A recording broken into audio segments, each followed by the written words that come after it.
Hi guys, Rishi-Princi অন্য এটা ভিডিঅ'লৈ পুনৰ স্বাগতম জনাইছোঁ। আজি এটা বিশেষ দিন, কাৰণ আজি মোৰ জন্মদিন হয় আৰু বিশেষভাৱে একো কৰা নাই, অকল এই হাজবেণ্ডে কেকটো আনি দিলে আৰু এই ৰসগোল্লা আনি দিলে।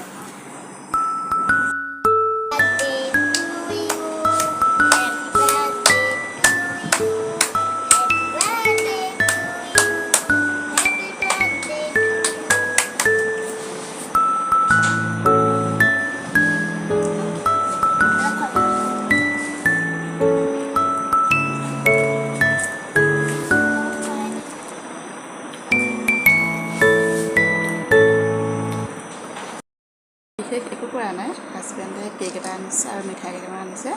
তাকে এতিয়া এই সন্ধিয়া চাহ খাব লৈছোঁ, সেয়াই আৰু এয়া খাচী মাংস আনিছিলে, এয়া বনাবলৈ আৰম্ভ কৰিছোঁ। পিঁয়াজ আদা নহৰু এয়া বটি লৈছোঁ, তেজপাত খাই লৈছোঁ আৰু ভিডিঅ'টো শেষলৈকে চাই থাকিব, স্কিপ নকৰাকৈ। তেল গৰম হোৱাত পিঁয়াজখিনি দি দিছোঁ।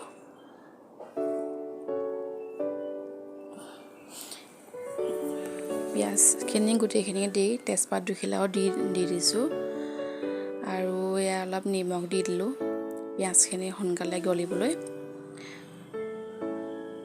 সাধাৰণভাৱে বনাইছোঁ বাৰু, একো বিশেষ বুলি নহয়। এয়া নিমখ দি দিছোঁ আৰু অলপ।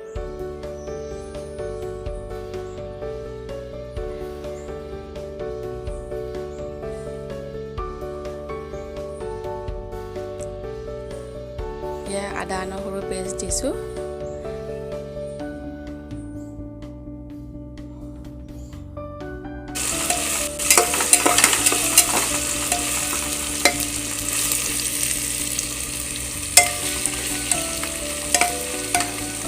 আৰু এতিয়া অলপ হালধি দি দিছোঁ, জোখমতে দিব।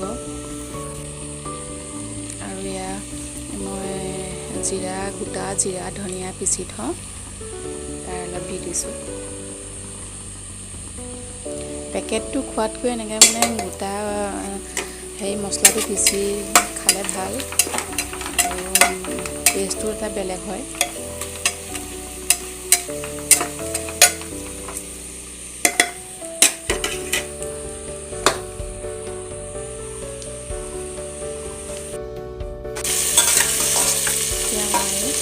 মাংসখিনি দি দিছোঁ।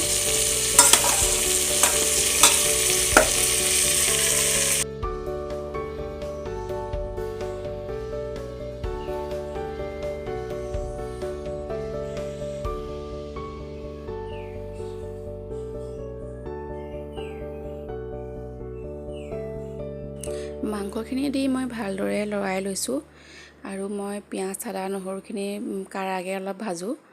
যিহেতু মই ইয়াত কোনো কালাৰ ইউজ নকৰোঁ, ৰেড চিলি ইউজ নকৰোঁ, চেনিও নকৰোঁ। এই পিঁয়াজ নহৰুখিনি কাঢ়াকৈ ভাজিলে কালাৰটো ধুনীয়াকৈ আহি যায়।